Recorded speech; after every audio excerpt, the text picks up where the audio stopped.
Hi, my name is Terry, and today's video is going to be a little different from the videos I've been posting thus far because I found a job. But it's just part-time and seasonal, so certainly not enough to send my girl to teaching school. So every day I'm still going to be coming on here and telling you guys stories about things that I think are cool or interesting until I can earn enough money to do just that. So today we're talking about Bernie Madoff and how he pulled off the largest Ponzi scheme of all time. As a side hustle, he started managing money for other people, first informally, just friends and family. His results were good, but nothing outrageous. Through word of mouth, he soon began attracting outside investors.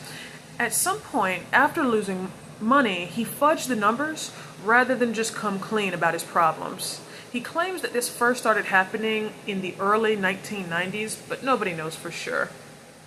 He hoped that he would recoup his losses later and get back on track.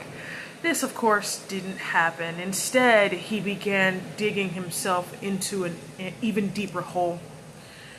At some point, the chasm between what he claimed to his investors and what was actually in their accounts was so great that he didn't even bother investing their money anymore.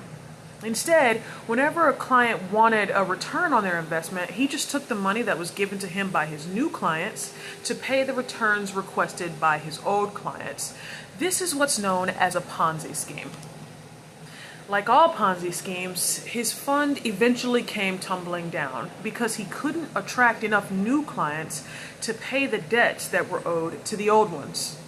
Once he realized that he was in over his head, he confessed to his two sons, Mark and Andrew, for help.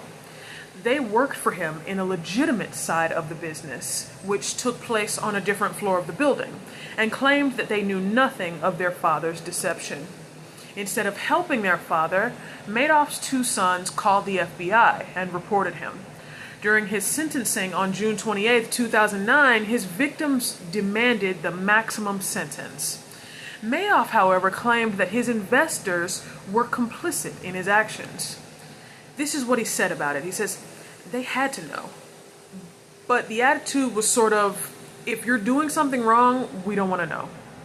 He claimed they didn't mind him being a crook as long as they weren't the ones getting robbed. Madoff's luxurious lifestyle was a source of outrage among the public when they found out what he was doing. But it was that very same extravagance that attracted his investors to him in the first place. The promise of quick returns attracted a wide variety of investors.